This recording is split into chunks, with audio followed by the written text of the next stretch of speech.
Hello, I am Song to be Erickson, and welcome to my channel where I talk about whatever is on my mind this week. Last week, I mentioned how, when you're trying to build a YouTube channel, the common advice they give is to stick to a few niche topics that are all connected to each other, so the algorithm knows who to push your stuff to, right? And the algorithm will punish you if you don't do that and if you don't get repeat audience and stuff like that. I'm just gonna have to give up on the algorithm at this point, because proving my point from last week that I cannot seem to niche down, this week I want to talk about Under the Oak Tree, because I am finally caught up with the comic. I'm up to date with season 5. Because of how busy I've been for the last 6 months between work and mental health stuff and personal projects and yada yada, all that jazz, when I went to catch up on this season a couple weeks ago, I was 25 chapters behind.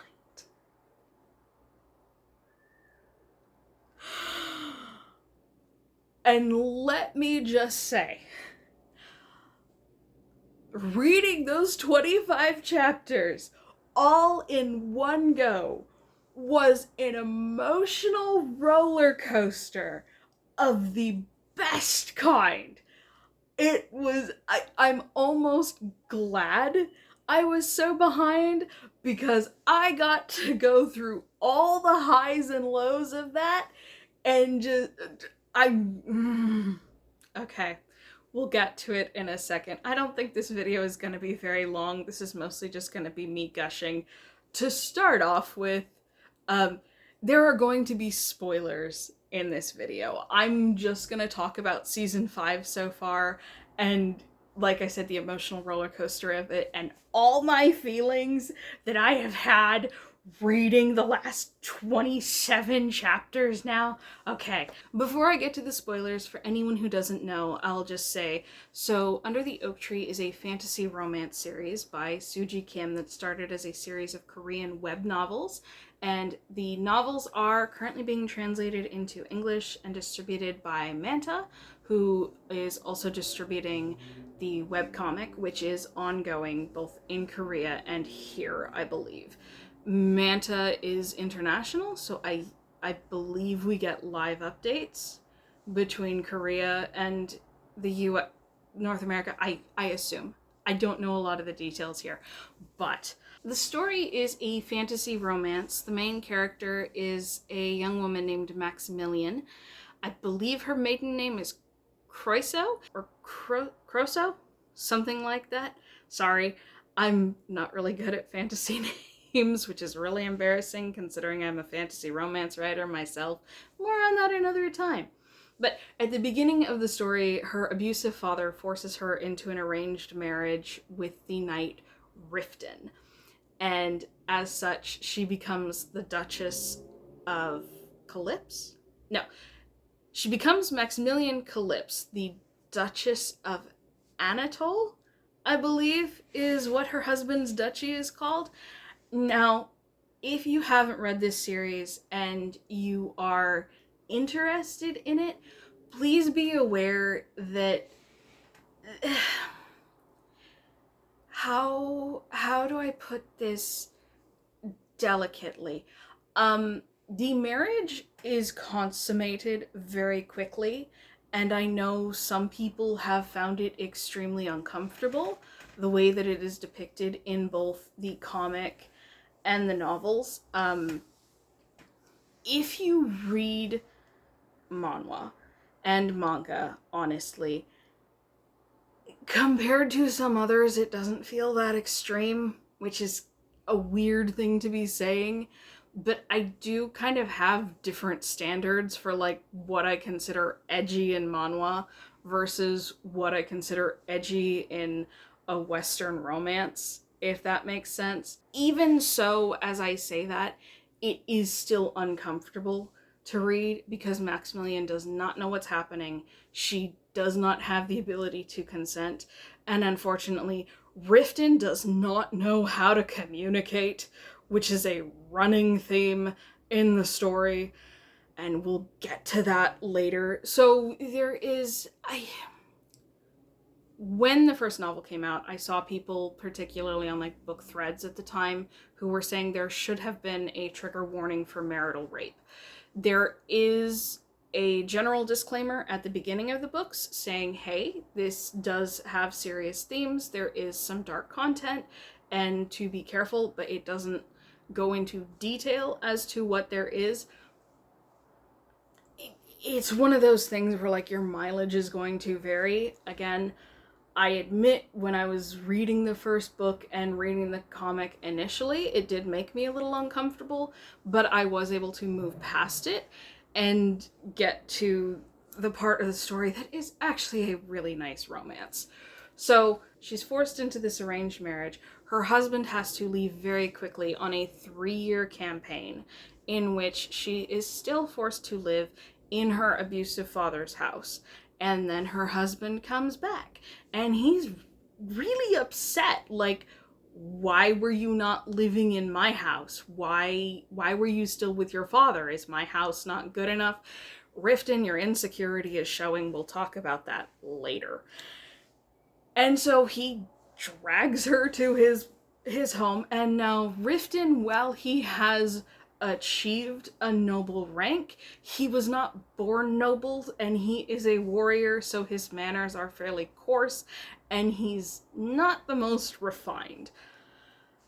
Maxie, as she's called for short, Maximilian, is taken and thrust into running her new home and refurbishing this very old rundown castle and trying to figure out how to be the lady of a house, because her father never trained her to be a lady of the house because her father sucks. And the first book is very much just her coming into that, and also her discovering and starting to study her magical ability. And it's very much this abused girl starting to come out of her shell and discovering that she's not as helpless as she's been taught, and starting to overcome her stuttering issue. And like I said, once you get past the uncomfortable first chapters, which are very much kind of clickbait, which is very common in web stories, where it's like, again, I have this different standard with manhwa, where it's like, they'll do something kind of graphic and unsettling in the first few chapters to get your attention, but then the story kind of settles down, and I don't really judge the story until I get to the settle down point, and then I'm like, okay, is this too much for me to be comfortable with? Yes, I won't read. Under the Oak Tree was not like that. I got through the rough stuff, and I have loved the series ever since. It feels weird to say. Point is, if you can handle the rough stuff at the beginning, I highly recommend it. This is also like the only series where the miscommunication frustrates me, but doesn't exasperate me, because it makes sense when it comes to the characters. But again, we're gonna get into that. So now we're going to get into spoilers and the absolutely wild ride that has been season 5. And okay, so season 4 ended, and where season 5 picked up is that the war against the monsters is still going on. And Maxie, precious little Maxie, doing her best to try and overcome the self-doubt that her bastard of a father has instilled in her, has left the protection that Riften left her in with other noble ladies in a certain royal house. She was left with someone who was supposed to look after her. But no, this girl decided, I have magical healing abilities, I can't sit back and do nothing, so I am going to disguise myself as essentially a nun, and I'm going to travel to the front lines to be a healer, to heal the soldiers. And you know that's not gonna go well, because you know the moment Riften sees her, this man is going to freak the fuck out. Because let's be clear, Riften may be terrible at communication.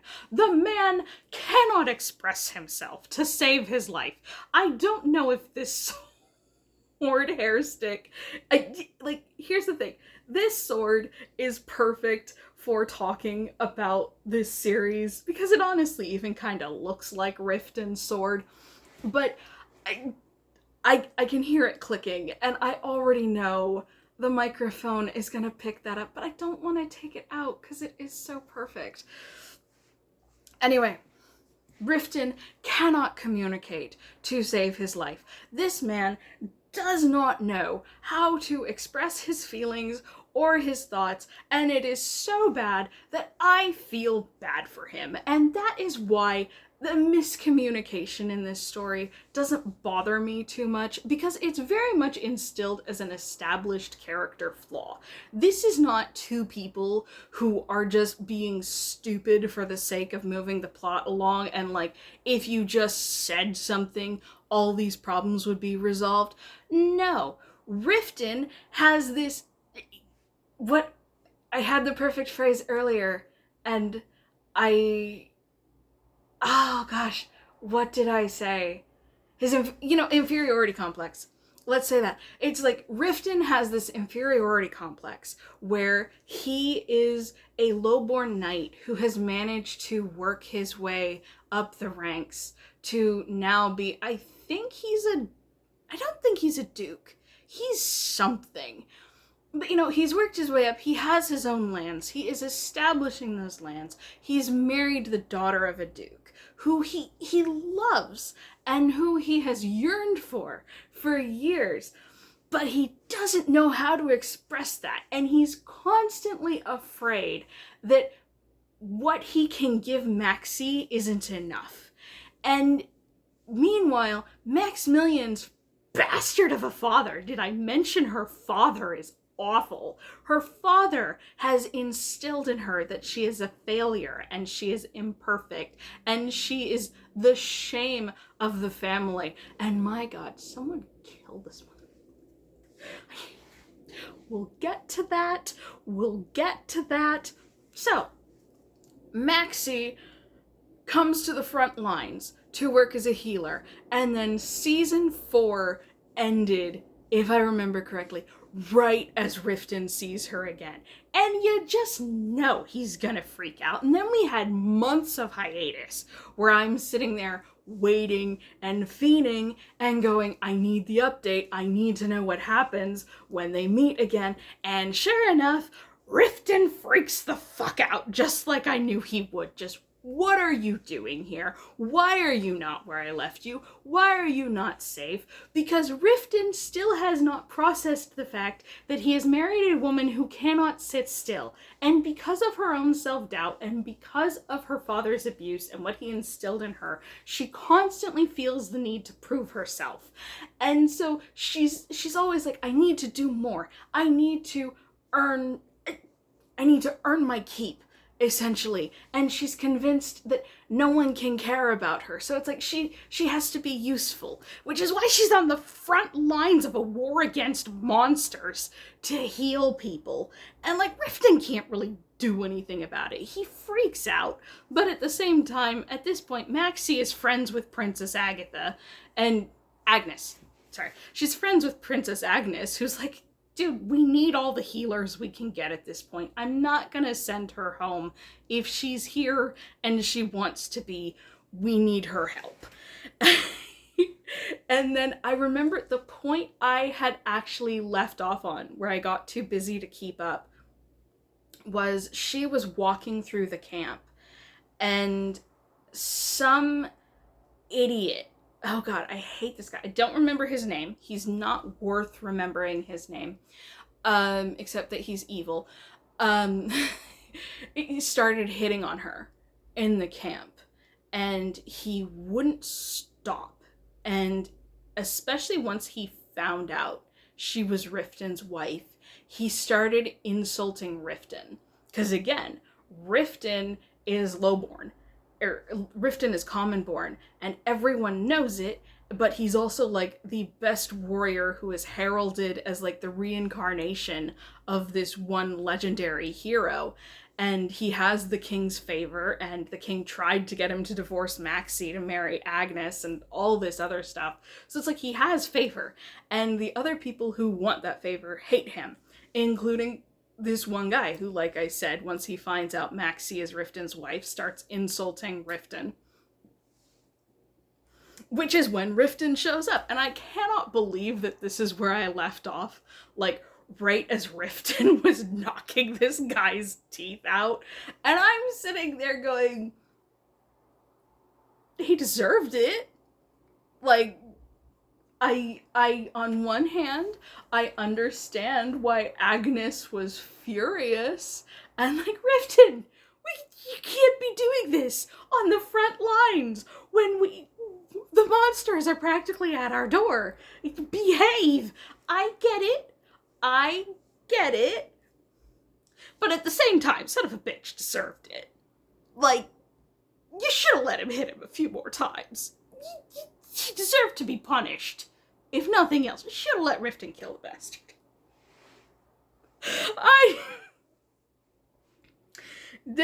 I've recently been watching the Read Rant Reviews channel, and she has a line there that she said a couple times, which is, I love when abusers get abused. And I feel that line, which is why I'm like, and we're gonna come back to this point later as I talk about the season, but like, the guy was being such an ass. Like, let Riften take his pound of flesh. Come on. Is this really the kind of people you want in your army, Agnes? You know, just scare some people straight so they leave Riften and Maxie alone. Would that be so bad? I mean, yes, it would. Because one of the things I love about this series is that the politics are actually realistic.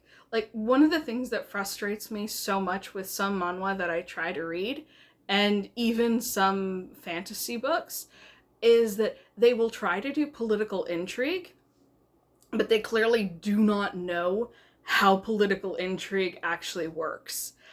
You can't be bothered to research how this political stuff works. I can't be bothered to read it. Anyway, that was a total side tangent. One of the things I love about Under the Oak Tree is that the politics are realistic. And it is very much, you have different factions and you have different groups, and if you piss off the wrong group, they will expect some kind of retaliation.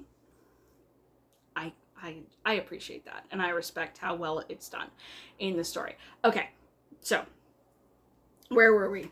Oh yeah, so Riften kicks this guy's ass, as he should, and should have been allowed to go further with, and then he and Maxie are reunited, which unfortunately mostly just means sex.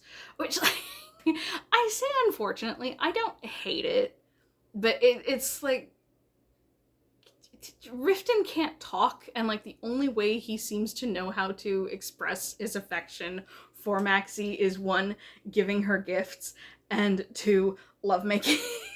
And it's like, I am partially here for the spicy content, so I'm like, okay, I'm not complaining, but at the same time I'm also like, oh, this is not how you solve your problems, Riften. Come on, Riften. You gotta learn at some point. Why has Ruth not smacked you upside the head and given you speech lessons on, like, okay. Ruth is the sorcerer that works for Riften. And he's extremely long-suffering. Poor Ruth. But also obnoxious and stuck up. And it's like, Ruth was the one who helped Maxie overcome her stammer, and I'm like, at some point Ruth needs to sit Riften down and teach him how to express his emotions.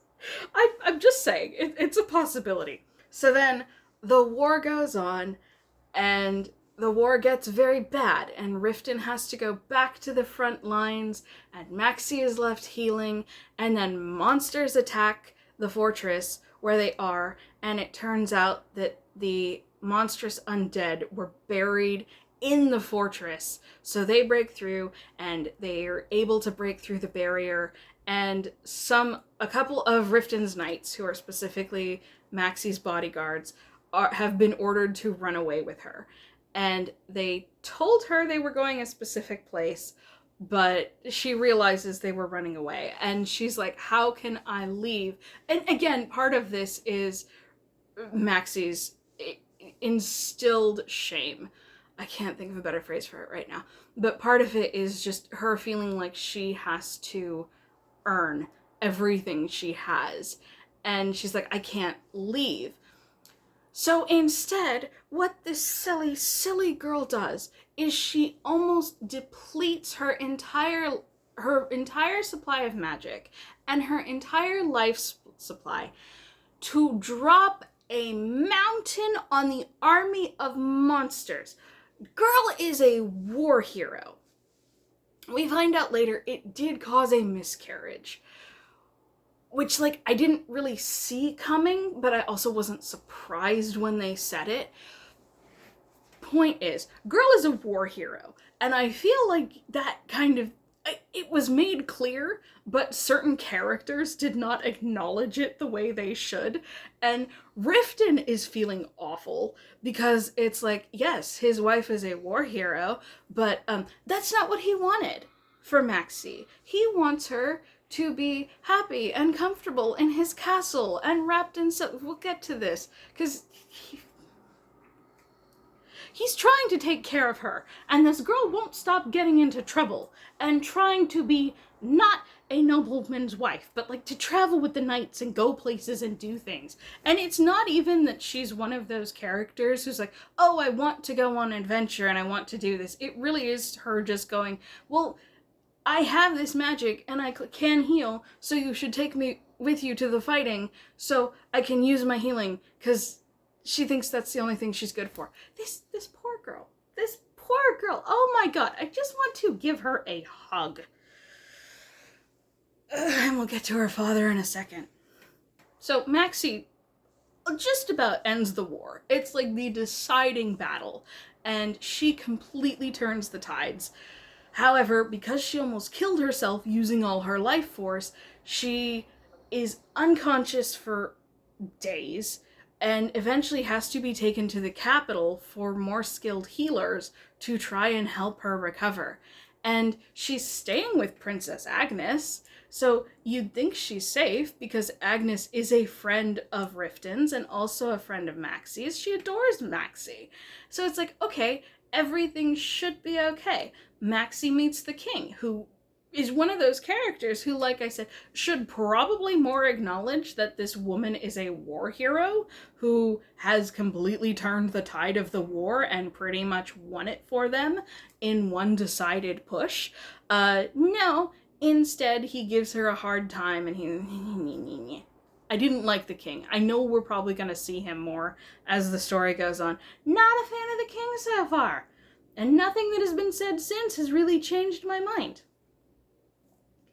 So she's staying with Princess Agnes. She's slowly starting to recover.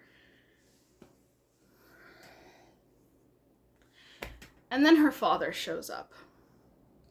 Now, I believe the webcomic started running in 2021. And I've been following it pretty much since then. I maybe started in 22. And I also haven't really gone back to reread the comic. So I read those initial chapters years ago at this point, 4 or 5 years ago. And I had almost forgotten how awful Maxie's father was. I had forgotten kind of the details of how he beat her and how he treated her and how he spoke to her, and generally just how awful this man is. When I say this man is awful, that does not even begin to describe my feelings for this man. This man is, I don't have words for how much I hate this fictional man and how much I think he needs to suffer.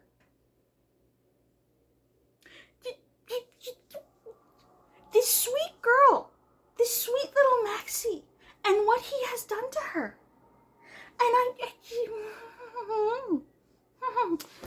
so I had actually kind of forgotten, just because it's been so many years that I've been reading this story. However, last year, I read the first volume of the novel, and my memory was refreshed of just this monster in human skin.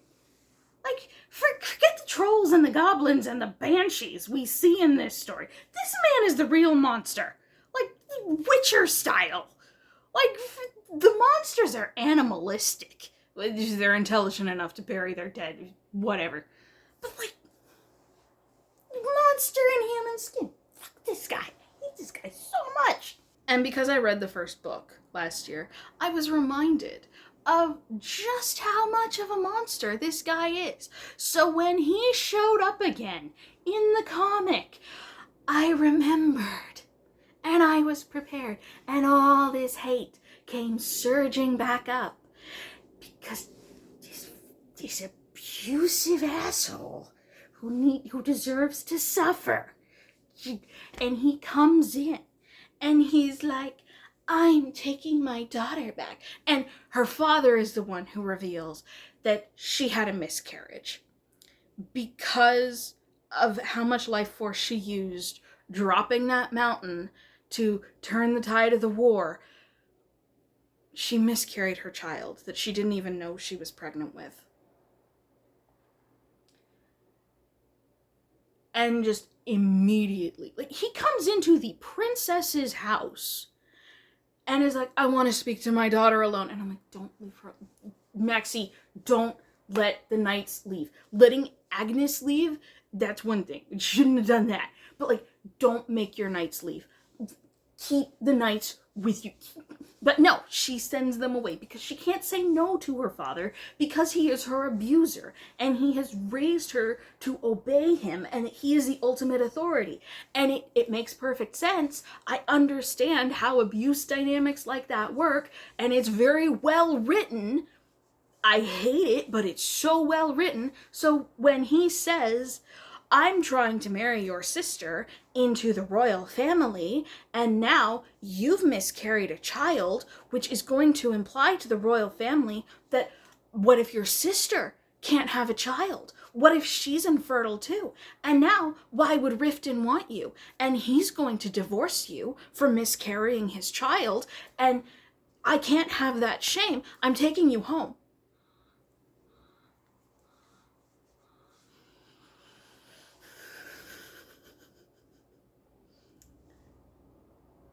Do you see what I mean about the emotional roller coaster? Because I'm reading this all at once, and I'm like I said, I'm kind of glad I was so behind, and so I got to just read all this at once, especially what's coming up.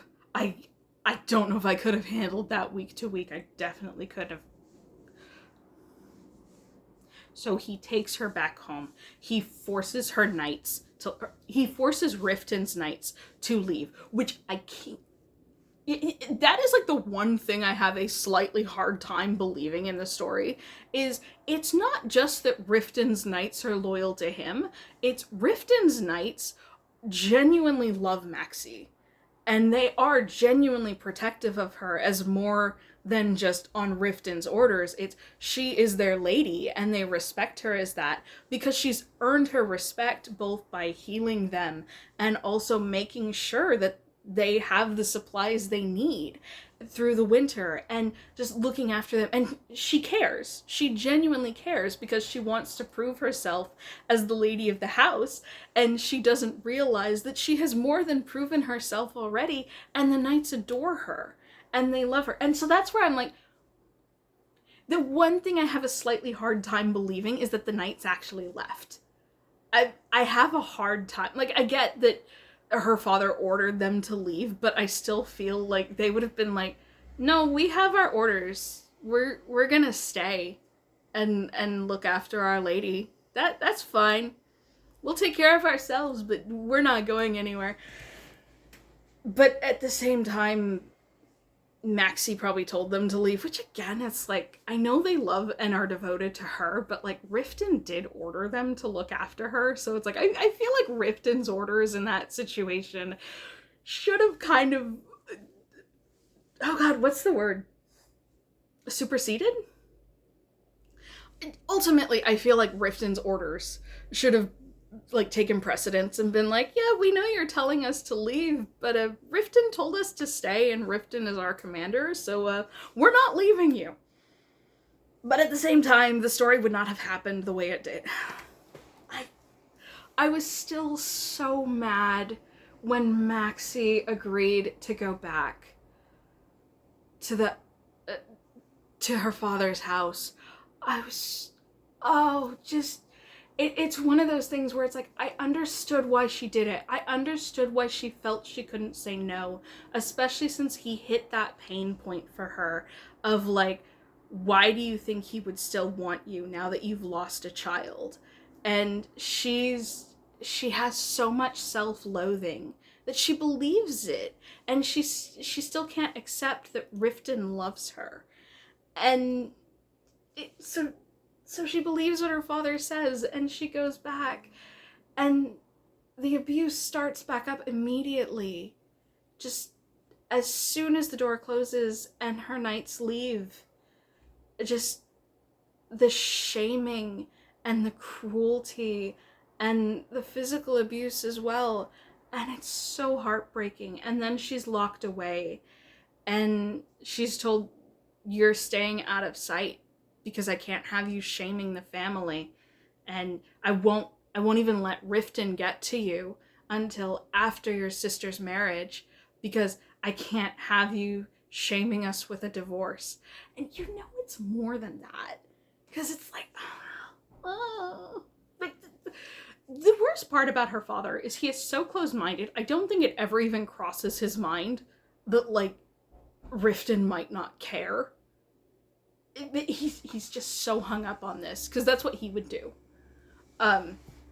If his first wife, who was Maxie's mother, hadn't died, he probably would have divorced her for giving him an imperfect child, as he sees it, because of Maxie's stutter. Although Maxie probably wouldn't have her stutter if her father wasn't a piece of shit. It's that simple. So she's locked away. She's not, and at first, she's not doing much, because, okay, here's the thing, and this is another reason I kind of skimmed over, is she is still recovering from almost draining her entire life force. So she is still so tired, and she is sleeping so much. So I do understand why she didn't have the strength of will to tell her father no. And I don't think, even under the right circumstances, I don't think she could have said no. But it's just an added level to it of she is so tired. And she has no mental defenses at that point. So she goes back to her father's house, and she just goes to bed. And she barely gets out of bed, and she barely eats. And this is actually the first time we actually see her sister. And her sister comes in. Beautiful, blonde, refined, perfect, and they exchange a few rather hostile lines, because like they don't know each other. They've been kept apart most of their lives by their father, and for reasons that we get to in the last few chapters.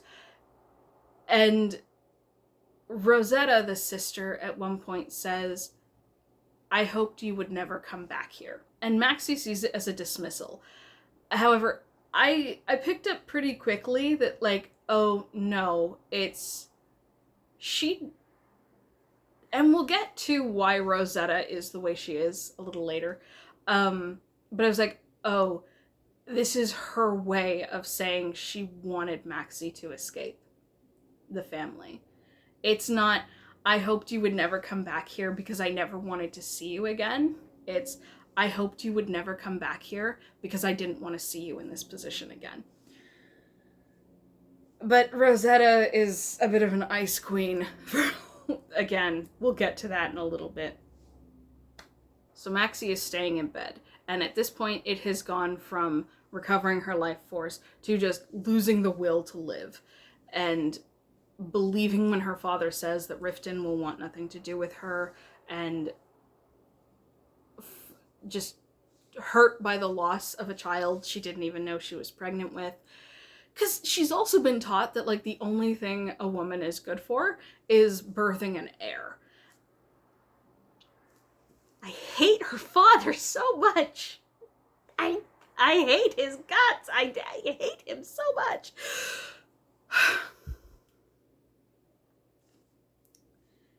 And then she finds out Riften is there. Oh God.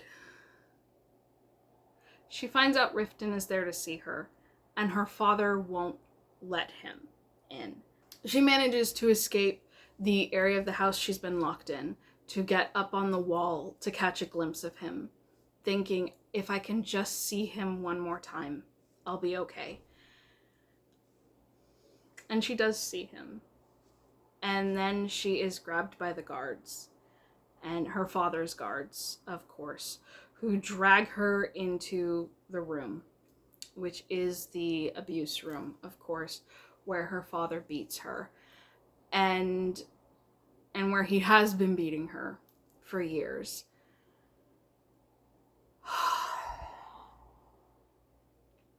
And he starts hurting her. He orders her to undress, and he has a whip, and he starts using it. And okay, probably shouldn't admit this. I was at work when I was reading this, okay? The restaurant where I work at night is fairly slow, and so, especially the night I was reading this. But do you have any idea how hard it was to be reading this? And, like, I can't make a sound. Like, I've got the cooks, like, 3-4 feet behind me through a very thin wall that has holes in it anyway. And, like, I can't scream. I can't react. I'm trembling at this point, and I thought this video wasn't gonna be very long. I've been recording for more than 40 minutes, and we're not even done yet. Oh my God. But I'm probably not gonna cut much of this. Gosh. Oh my God, it feels good to actually get this off my chest. Because I don't have anyone else to talk to about this. And, like, that's why that's why I'm making this video, because I just need to get it out, because, oh my gosh. So, like I said, her father has her undress. He pulls out a whip. And I'm just, oh my God, I am, these are all the sounds I couldn't make while I was reading it.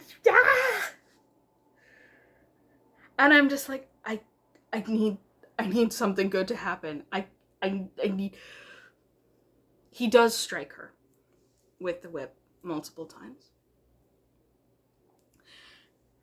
And, like, the artist did such a good job of, the moment her father showed back up in the story, just everything became dull and dark and shadowed and awful, and just, you feel the evil that is saturating the air of this house and everything around her father. And then, thank God, you see a hand grab her father's, holding back the whip.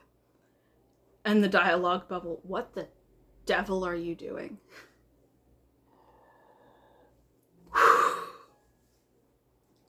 Which is a good thing, because I don't think I could have handled anymore. And it's Riften. Riften broke into the house to, oh no, it wasn't that he broke in. That's what it is. Sorry, it's been a couple weeks since I read this. Rosetta, the sister, opened the door to let him in. And he came in, and what have I said? The only thing Riften cares about is keeping Maxie safe. Like, that is why he gets so mad when she's in dangerous situations, is because all he wants to do, because he loves her so much, all he wants to do is keep her safe. When I tell you that the beating Riften gave that man was so satisfying, I mentioned that line from Kaylee from Read Rant Reviews. I love when abusers get abused.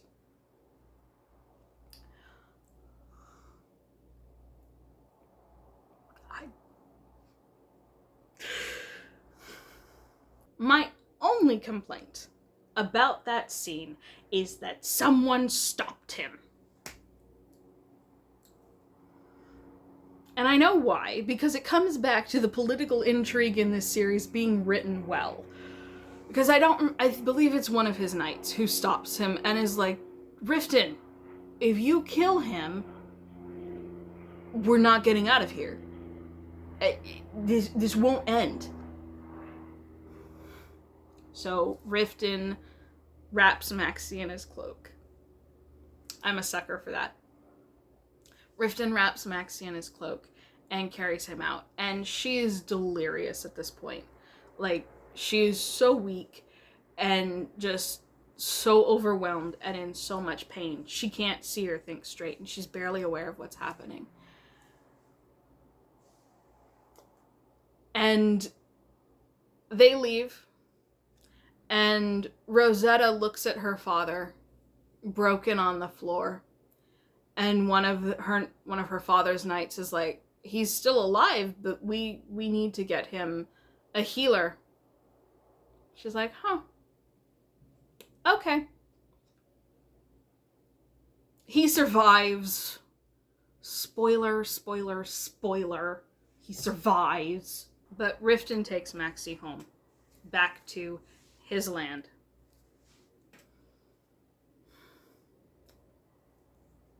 And the two finally talk. Like, I remember, so again, emotional roller coaster as I am reading this at work. Just going, everything is transpiring, and just each new chapter, I'm like, I need more, what happens next?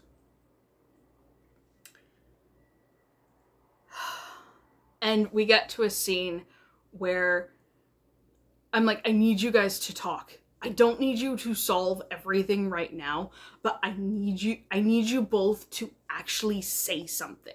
Because, like, I know both their characters at this point. I know why they are the way they are, but I also know everything that they're not saying. And I'm just, I need you guys to say some of it. And I'm like, I think I actually whispered that out loud. I put my phone down for a second, and I'm like, I need you guys to, Riften, I need you to say something. And they both finally did. Oh, thank God. They both finally did. And Maxie expressed her self-loathing, and she finally told him, you know, she can't deny her father's abuse now. And so she's like, what, you want to know that this has been happening to me since I was a child? You want to know how many times? You want to know? And she finally tells him. And she expresses a bit of her self-loathing, which, like, at one point in, I think it was in season 2 or 3, he mentioned that she asks about him but never tells him anything about herself. And this conversation happened while they were on a horse ride. And at one point, she said, the thing I dislike most is myself. And then rode off without clarifying anything. And I'm like, talk. I need the two of you to talk.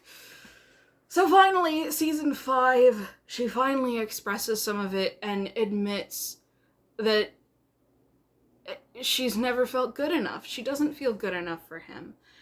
And she's been afraid that at some point he's going to realize she is not the refined, perfect, noble lady he seems to think she is, and he'll abandon her.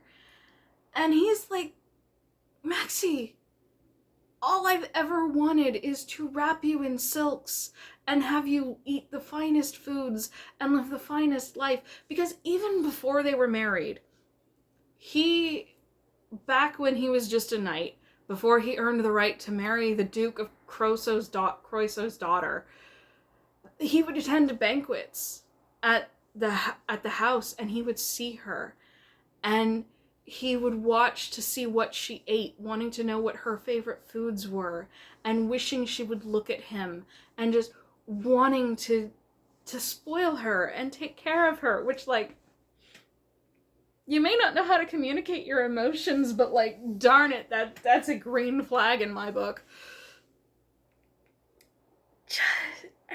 It's... Again, Riften has a temper. Like, that, I'm not gonna deny that at all. But he means well. And again, I have manhwa standards for this story, not romance novel standards. Like, if this was a romance novel, I would be pissed off. Stuff like this is surprisingly common in romance novels. I know you can hear the bird outside. I cannot shut the window. I refuse to sit in my stuffy room in the summer. But yeah.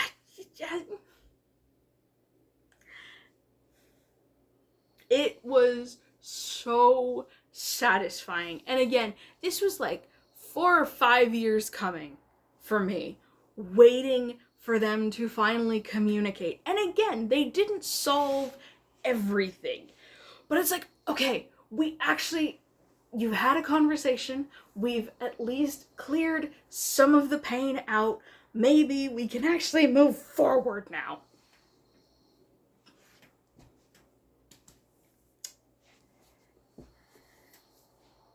Maxie, of course, is still recovering from everything, so she's mostly still stuck in her room and can't really go anywhere aside from on occasional walks. And, like, she's trying to get back to her duties as mistress of the house and being like, but don't we need to prepare for the winter and stuff coming? And everyone's like, I don't know, man, we've got all your notes from last year, we're pretty good, you know, we're just doing what you did last year. And again, everyone in the house loves her because she is good at running the house, even if she doesn't realize it. And so she's starting to feel a little caged in and stuff like that. And then she notices, why are there warriors here? And she finds out Riften has hired mercenaries. And then she finds out he's planning to attack her father. And I'm sitting there going, good! Fucking good! Do it! Burn that house to the ground! Ugh! With him in it, if he's alive. He's alive, unfortunately. Maxie finds out about this, and then Princess Agnes shows up and is like, Riften, you can't do this. I understand I made a mistake letting her go to her father's house, and I have to fix that, and I have to apologize to Maxie, but, like, you can't just attack another duke. You can't do this. My father won't support you. If you do this, it will destabilize the entire alliance. You're gonna mess so much up. Please don't do this. Riften is not hearing it.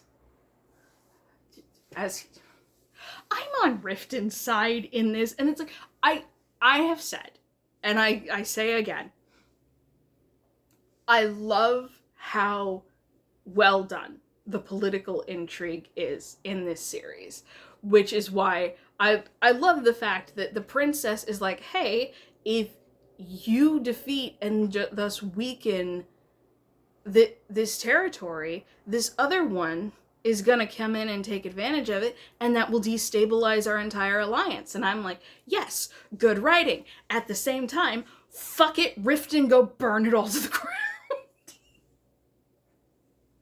I've got the intelligent side, and I've got the, inside me are two wolves, right? This side that's like, yes, good political intrigue, and also, yes, burn it all.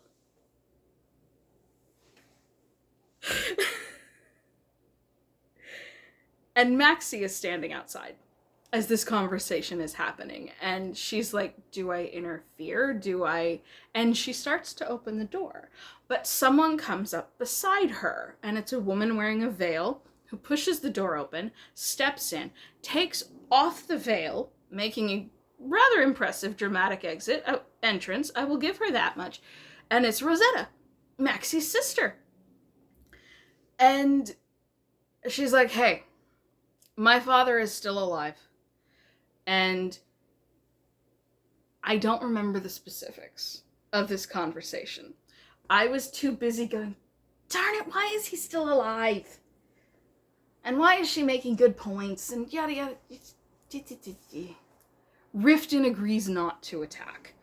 And, oh, that's what it is. Rosetta makes the case, and this is why I didn't remember it, because she's lying.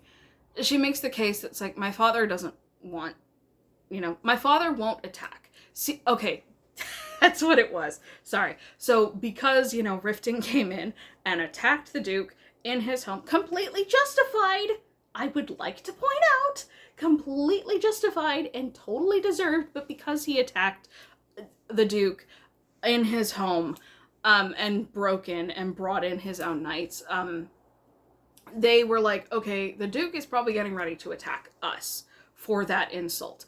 And Rosetta comes in and is like, my father is not planning to attack. Let this go, yada yada. And the princess is like, see, Riften, please don't do this. Please don't make things worse. And Riften agrees. Editing song here to add that Riften only agrees to back down because Maxie begged him to.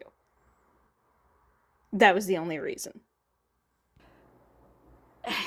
And then, again, this part is a little hazy because I was spending the whole time going, but I wanted him to die and I wanted it all to burn.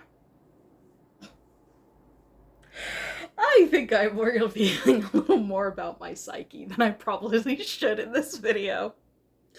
But the negotiations, for lack of a better word, come to an end. And Rosetta is like, I want to talk to my sister.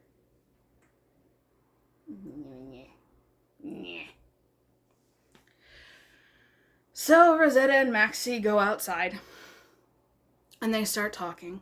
And, Maxie has finally accepted that Riften actually loves her. Huge progress for my girl. I'm so proud of her. She's finally accepted it. And as they're talking, Rosetta is like, it's not going to work. Now, there was another conversation Maxie and Rosetta had where Rosetta said, essentially, we are both broken and love is not real. And we are not capable of loving people. And at the time when that conversation happened, Maxie couldn't really argue because she was so weak. And now she brings that up again. And Maxie's like, no, Riften loves me. And I believe it. And Rosetta's like, I'm not talking about him. It's no matter what, when it came down to it, you doubted him. You don't believe it. And no matter what happens, you will never believe that you can trust him. And I'm sitting there going, fuck, she's right. It's not that it has to be true. It's that it's true for Maxie at this point. And it's all their father's fault. And Rosetta also reveals that Maxie is like, you have no idea who I am. You have no idea what my life is. And Rosetta says, I am the only person who has any idea and can even come close to understanding you. Do you think father loved me? Which, Maxie was always like, yeah, my father loves her. He spoils her. She's the perfect daughter. And Rosetta is like, no, he may not have beaten me. But did you know that the mirror in the room where you were punished is a two-way mirror? And they don't use this phrase. They don't call it a two-way mirror, but this is what it is. It's whenever he beat you, I had to watch from behind the mirror. I had to see everything he did to you to remind me what would happen if I failed him, if I stepped out of line, if I misbehaved. And I'm just like, all the more reason why Riften should have been allowed to tear this guy to pieces and burn that cursed house to the ground. I'm just saying, I think it would be a benefit to everyone. And it sounds like that house is so steeped in evil, if you got rid of that, it might actually weaken the monster problem. Just a theory. Just a thought. Anyway, where was I? Oh, yeah. Rosetta also reveals that, like, yeah, no, Dad has no intention of letting this go. He is absolutely going to make a big deal out of this, and he is absolutely preparing for war with Riften. She lied to Riften and the princess, which is why I don't remember the negotiation scene clearly, because I know now Rosetta was lying her ass off. And it's one of those things where it's like, Maxie is still very much in the mentality and the mindset that is the result of her abuse, right? But she's starting to come out of it. Whereas, which is thanks to being in a home where she is accepted and loved and cared for, and where she is finally starting to accept that love and care, and accept that she is worthy of that love and care. Whereas Rosetta faced a very different kind of abuse, and her situation was very different, but she is still very much in that nothing can work. And I don't remember if she specifically says love isn't, I think she does say love isn't real, but very much this, it can't work. And she's very cynical and very jaded, and that is pretty much where we are. That is, where are we? What chapter are we on? Chapter 156. The last scene of that chapter is Maxie talking to Princess Agnes as the princess is leaving, and she doesn't straight up say that Rosetta was lying in the meeting.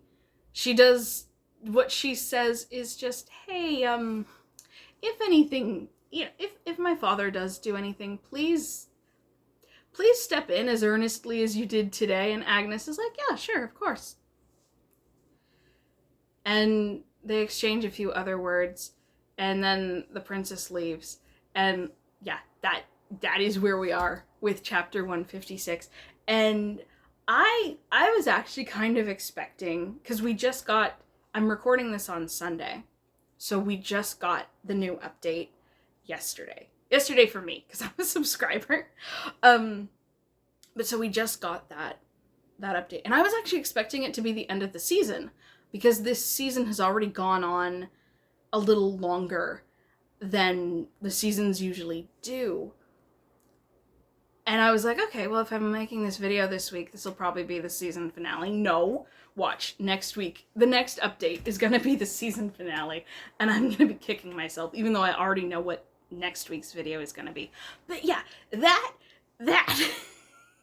I have been recording so much longer than I expected. But yeah, no, that is where we are with Under the Oak Tree. And I have been reminded why I love this series so much. Honestly, reading this made me want to write, because I'm just like, oh my god, it's so good.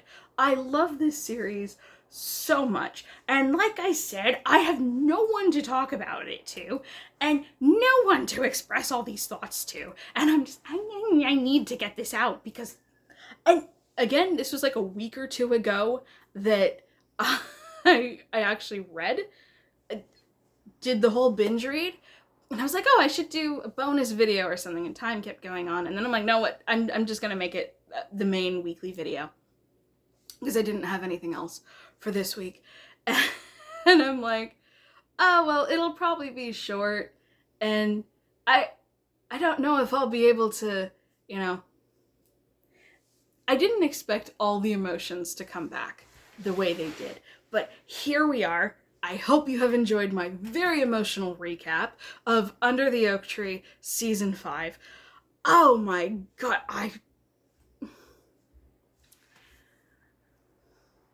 I'm so excited for whatever comes next.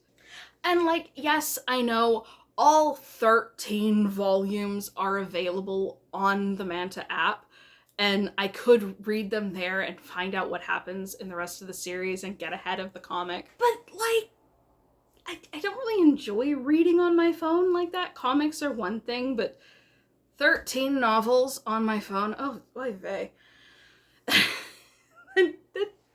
So no, apparently for now, I am just going to be stuck keeping pace with the comic and wondering what's going to happen next, as if the answer isn't right there.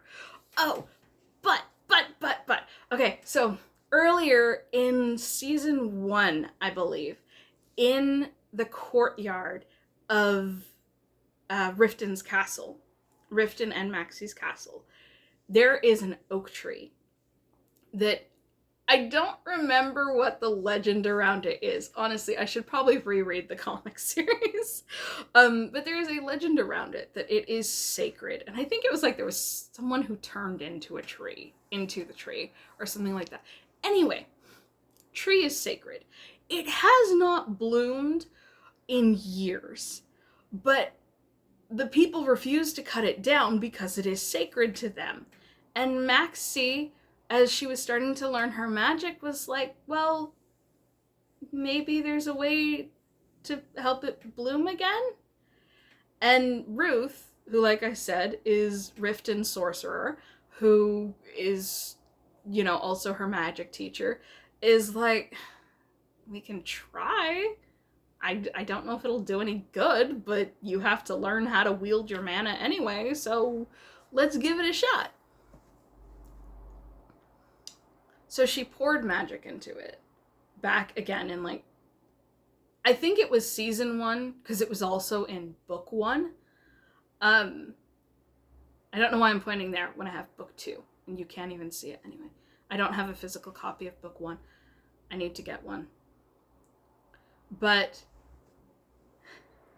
so Maxie poured magic into it. And in this latest chapter, in 156, you see, it's only in silhouette, but the oak tree is starting to bud. And like, I know Chekhov's gun when I see it, okay? You have set up a sacred tree that has not bloomed in years. It's gonna bloom by the end of the story, right? And the series is called Under the Oak Tree. So it's like, obviously a very important scene in this story is going to be Riften and Maxie under the oak tree when it's in full bloom. I know this. It's kind of obvious. Again, Chekhov's gun. I'm so excited. I, again, have no idea what's coming in this story. I know the end of season 5 is probably coming. It probably will be like within the next week or two. We're gonna finish season 5. It's probably gonna give us one more Riften and Maxie scene before the finale. And I just hope the hiatus between seasons isn't too long. Because, like, the hiatuses between seasons can range anywhere from, like, 6 to 9 months, I think, if I remember correctly. And I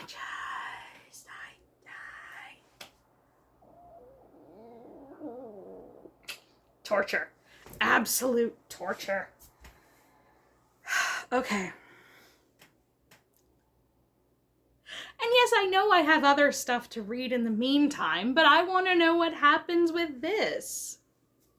But yeah, I'm so excited for whatever comes next. I love this series so much. And it's like, it's not that I'd forgotten that I liked it, but I had forgotten just how much I love this series until doing this binge. And thank you for listening to this. This over hour-long summary of season 5. Okay, we're not even done with season 5. Maybe they'll surprise me and it's gonna go on for like 3 more months before we finish season 5. I don't know. But I should probably wrap this video up because I do have other things I have to do today. So thank you so much for listening to this. If you're watching this, I kind of assume you have probably read Under the Oak Tree, or are at least interested in it. So if you want to talk about it down in the comments, please do. Please talk to me about this series. I need to gush more about it, and I also need friends who read it, so I have someone to talk to and squeal about the updates with. Just maybe a thought, if you want to do that. But yeah, okay. I don't really have anything else to say beyond, like, that was such a wild ride, and it was so good, and it makes me want to write. So, I better go finish up that fanfic I'm working on. Okay, I am for real gonna wrap this up here. Thank you so much for watching this. Thank you for listening to me ramble about this story. And again, if you've read it or you're interested, love to hear your thoughts down below. Would love to ramble with you about it and gush about it. I will be back next week with another video. So until next time, stay safe, take care, and I hope to see you again soon. Bye-bye!